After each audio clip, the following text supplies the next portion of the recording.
un podcast de Cooperativa.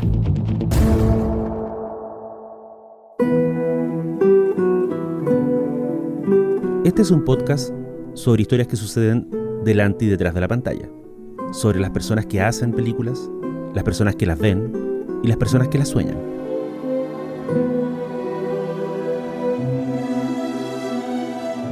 Soy Daniel Villalobos y esto es El Contador de Películas.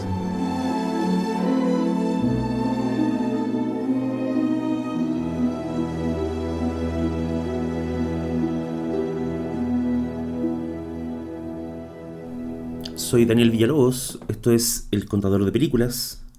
La historia de hoy se llama Virginia Woolf y el cine. Es el año 1926. La escritora Virginia Woolf sale del cine, al que acude con frecuencia. En ese sentido, Woolf está en minoría con respecto a los intelectuales y escritores de la época. Virginia Woolf no mira el cine con distancia o condescendencia. Al revés, le parece un medio fascinante y repleto de posibilidades. Un año antes, Woolf había publicado La señora Dalloway, una de sus grandes novelas. En los años siguientes van a salir títulos como Alfaro, Orlando, Las olas y Fluch. Para fines de marzo de 1941, la escritora estará muerta, por su propia mano. Pero en ese año de 1926, Virginia Woolf sale del cine y escribe fascinada una columna que en una primera versión se llamará De Cinema y que en su versión definitiva, publicada en The New Republic, se llamará Las películas y la realidad.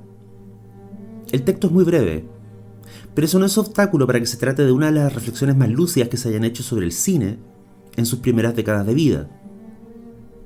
El cine mudo de los años 20 era visto por la alta cultura como un entretenimiento de baja estofa, una distracción para la gente poco educada, una actividad no demasiado distinta al acto de perderse en una taberna o en una feria de carnaval. Pero Virginia Woolf no se confunde. En su texto, lamenta que los debates sobre las artes no incluyan al cine, pero al mismo tiempo, lamenta aún más la obsesión de esos años que tenían los grandes estudios por adaptar a la pantalla grandes novelas. ¿De qué sirve intentar llevar Ana Karenina al cine?, se pregunta ella, si lo que amamos de esa novela toca nuestro corazón gracias a recursos específicos de la literatura que le son ajenos al cine. Pero entonces, ¿cuáles son los recursos específicos propios del cine? Es aquí cuando el texto de Virginia Woolf alude a un aspecto del medio que recién vendría a llamar la atención de otros teóricos 20 o 30 años más tarde. En una función del gabinete del Dr. Caligari, a la que asistió Virginia Woolf, sucedió lo siguiente. Una sombra con la forma de un renacuajo, explica ella, apareció de pronto en un extremo de la pantalla. Creció hasta alcanzar una talla inmensa, tambaleante, abultada, para replegarse de nuevo hasta desaparecer. Por un momento, esa sombra pareció encarnar alguna imaginación monstruosa, enfermiza, del cerebro lunático del personaje. Por un momento, pareció que el pensamiento podía transmitirse en formas mejor que en palabras. El monstruo, estremecido renacuajo, parecía ser el propio miedo, y no de la declaración de «tengo miedo». De hecho, la sombra era accidental y no un efecto intencionado de la película.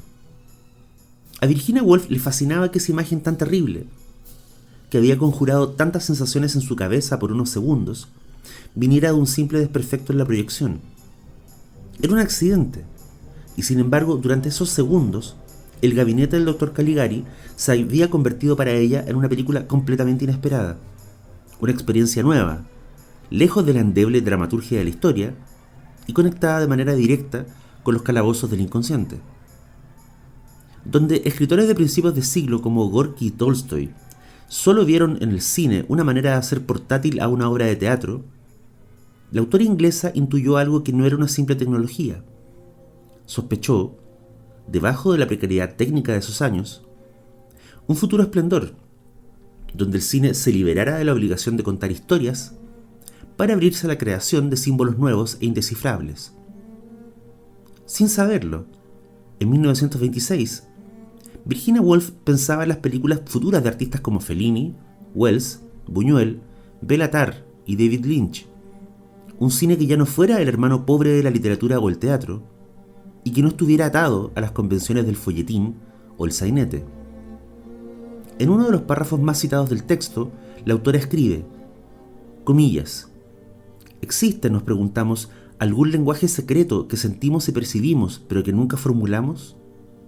Y si lo hiciéramos de pronto, ¿podría ese lenguaje hacerse visible al ojo? Cierra comillas.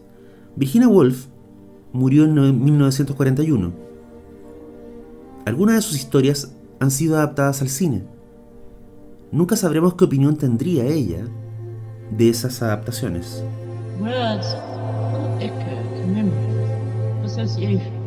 Soy Daniel Villalobos, esto fue El Contador de Películas.